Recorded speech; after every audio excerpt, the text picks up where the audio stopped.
Howdy, lieutenants and economists. The most volatile, evil, disgusting things on the planet, humans.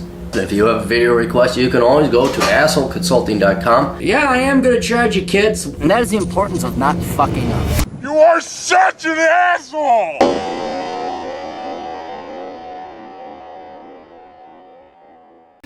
We got a good one here today, ladies and gentlemen. Asshole Consulting, go to assholeconsulting.com. It is not a free service. For all the foreigners who come from Turkistan or East India, oh, I do not know you charge. Yes, we fucking charge. Or I do. So I just had a spat of a bunch of a group of people. I want. It was like, okay, it's going to cost you this much and nothing. Just fucking purchase. It's not free! Asshole Consulting? Anyway, so go to assholeconsulting.com. Also, I'll be setting up a Twitter page and a Facebook page as well because I want to diversify away from YouTube in case they decide that my reach is not as free as others. And so that way we won't really go away. We'll have other sources, and also I want to get you guys used to saying, oh yeah, this went down, it's over here now. So don't worry, I will never go away. Asshole Consulting will be with you for eternity. Dear Mr. Asshole, we are writing on behalf of a dear troubled friend who is a big fan of yours and has consented to be featured in this letter and video. We are writing this letter because we feel as if he needs to hear reality from someone he looks up to. He tends to outright ignore our advice. Well, that's why you got to pay for it, because people don't listen to advice unless it's painful and costly. He's a good Canadian boy, white male atheist. Well, it doesn't make him good. It just makes him a white male atheist. Who was in a relationship with a Muslim female. Her family was quite strict, and she had to date him in secret. They dated for 4 months. He felt very serious attachment to her, but he also told her the harsh truth. Muhammad is a piece of shit child rapist. He could have been a little bit more diplomatic and adroit. Now, while that's all fine and dandy, he refuses to cease communication with her and still considers her a good friend. He has this plan of poking holes in her faith to eventually make her an atheist so he can be with her. Alright, so she dumped him, it sounds like. And it also doesn't sound like he was getting laid. He also values MGTOW teachings, which doesn't make much sense to us considering the situation. He forced us to also include that he believes he is socially retarded and overly stubborn. Please just give us your opinion on the situation. I had a couple questions. Narrow down. He has mentioned several times he still wants to be with. Oh, that's right. I want to know, like, well, does he want to be with her or what? You know, like romantically, or does he just want to poke fun at her? It seems as if he had some dream of saving her so they can be together. All we need is a general opinion on the shit show.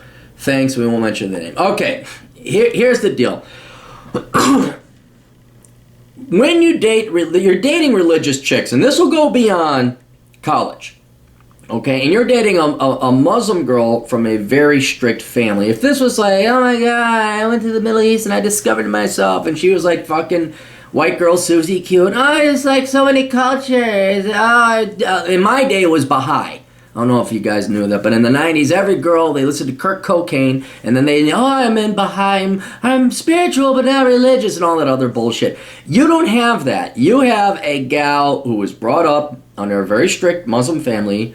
She is a Muslim, and dating these type of girls, which you'll run into, is practically impossible. And the reason why, well, one, they're not going to have sex, which is a deal breaker right off the bat. That right there would put the kibosh on any debate or discussion about dating religious chicks. If girls don't have sex, I'm not saying the first, second, even third date, but if they're just like, oh no, I'm saving my, fuck you, goodbye. No, I don't care what your fucking 4,000-year-old text says about not crossing the streams and the swords. No, we are fucking before we're married. And if you don't like, they get the fuck out of here. And then they go marry their own kind. And that's fine. That's how the world works. But right off the bat, when you're dating religious chicks, genuinely religious chicks, you're just not going to have sex. That's just what it is. Unless they are like the bad people, like the bad boy or the preacher's kids and try to escape, but we'll address that later. Another thing that you're going to run into dating religious chicks, this is typically more Western women. I have not dated that many Muslims. Matter of fact, I've dated Middle Easterners and Persians, but I haven't dated actual Muslims, I don't think. But your religious girls will be very tempted, and I can guarantee you the Christian girls will use the religion as a weapon or tool against you. And what they'll do is they say, like you'll be in love or you'll be dating, you really like each other, and they always have Jesus in their corner to go back to and point to. No, see, no sex, because Jesus. And you're like, dude, the fucking hippie with a beard that got nailed to a plank of wood, he existed, but he's not fucking God, okay? But and even if they don't believe it, which is particularly scary, they'll still use it as a means to, quote, literally lord over you. They're better than you, they're more moral than you. Well, I can't because this says in this book that was written by a bunch of people high on cod out in the desert fighting each other 6,000 years ago. So no amount of reason, rationalization, or empiricism is going to permeate these girls.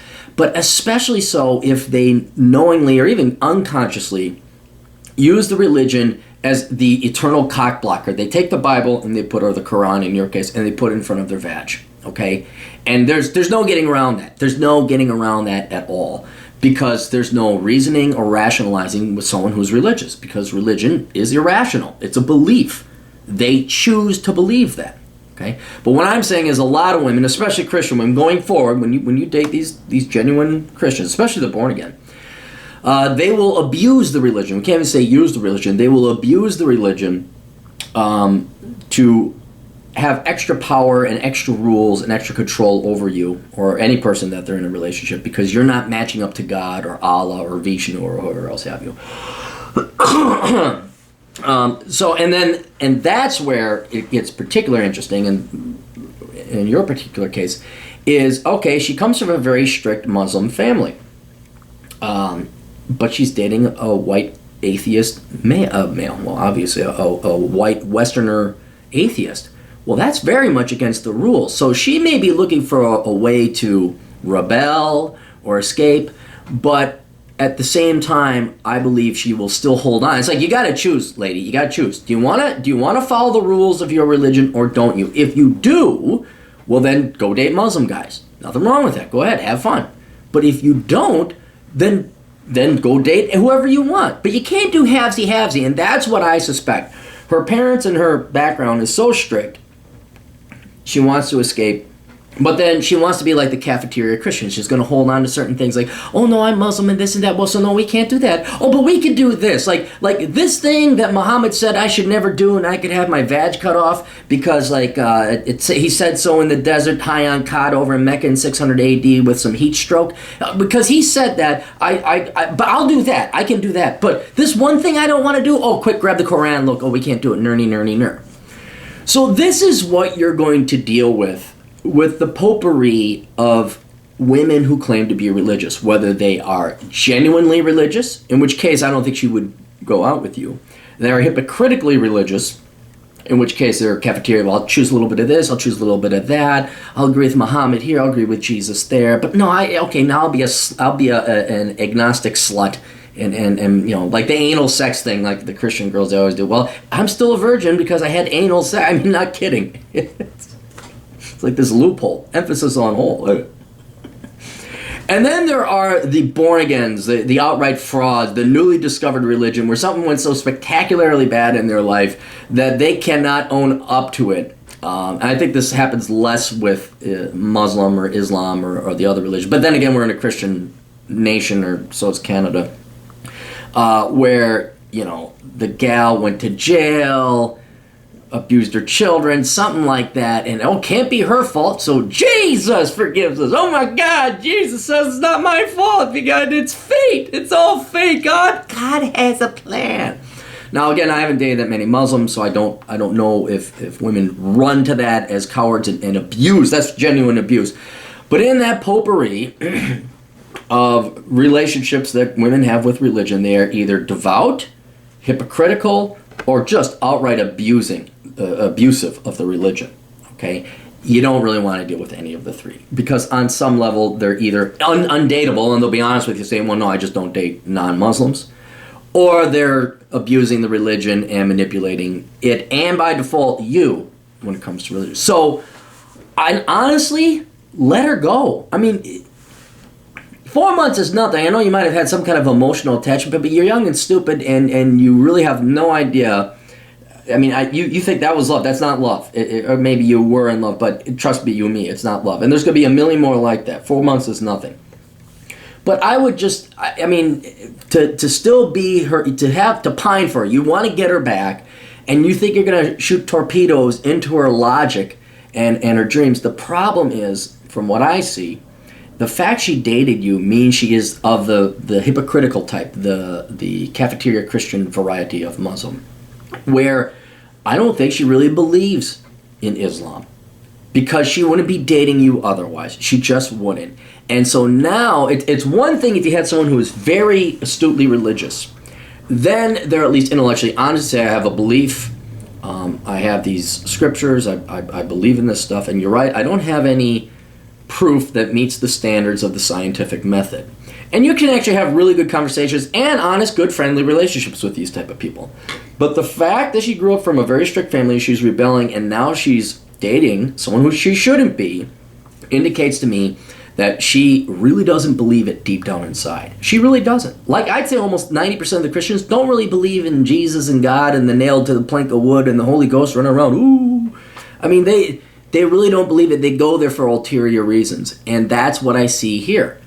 She is not really believing in Islam, which allows her to date you, but then conveniently pulls that book and pulls Muhammad out of the fucking middle of nowhere to be her ultimate cock blocker against you. So you're not going to get laid. You're not going to have a relationship with this girl. It's certain if you do, it's certainly not going to be healthy. And not until she fucking becomes a truly independent woman, it either fully rejects Islam and say, you're right, all religion is bullshit, this is stupid, and da-da-da-da-da, and then goes on and develops herself as an individual. Or she says, no, I am Muslim. Are you going to have a clear, precise answer one way or the other? She joins Islam, becomes a devout Muslim. She won't date you, and it'll be end of discussion. If she abandons and leaves Islam, then she'd be agnostic or atheist, and then she'd say, yeah, let's date, and we're going to have sex, and we're going to do all this other fun shit that normal, healthy people do. In the meantime, while you're in that gray area, you are wasting your time, because you're trying to argue her to abandon a religion that she actually doesn't believe in. She's already abandoned it. She's just abusing it and using it. So you are spinning your wheels. You're wasting your time, your effort, your energy. Heaven help you if you've taken this girl out and bought her dinner or coffee, because you think you're firing the torpedoes into the religion. She ain't even on that ship. She don't believe it. She does not believe in that ship. She's on the lifeboat running back and forth between white boy dating world. Oh, back to Muslim mom and dad. White boy dating. Oh, back to Muslim mom and dad. Like a sailor going on and off the aircraft carrier. Right? So you are wasting your time trying to argue against the religion, because deep down inside, I don't suspect she believes in the religion. Like I said before, I think she's abusing it so that she can have the eternal cock blocker of Muhammad and the Quran control and manipulate. So I would let it go, man. Go find another girl. Go do something else. I would not be wasting your time with her. It's over. It's done. Just find another girl. Find another girl. You got other shit to do. Find another girl. And going forward, I would, if you want to convince someone to your side, don't say the guy they worship was a child-raping pedophile. It may be true, but you could take read the book, How to Make Friends and Influence People, or something like that, How to Win Friends and Influence People, or something. Yeah, you don't win over Christians by saying, yeah, that faggy nailed to a plank of wood, yeah, he was a dick, he was an asshole. That doesn't work. That's not going to win anyone over. I would also recommend the betting strategy. You have to find a way to become a bit more diplomatic and adroit. Read Bachelor Pad Economics. There's some key. I know it's a thick book and it's pricey, but there's some key things that will save you a lot of time and energy, and certainly be worth your $25 that you would spend on that. So, anyway, if any of you have questions and you have money, go to assholeconsulting.com, where your older brother Cappy Cap here will take care of you and kind of give you the swift kick in the ass that you desperately need. Best of luck. Toodles.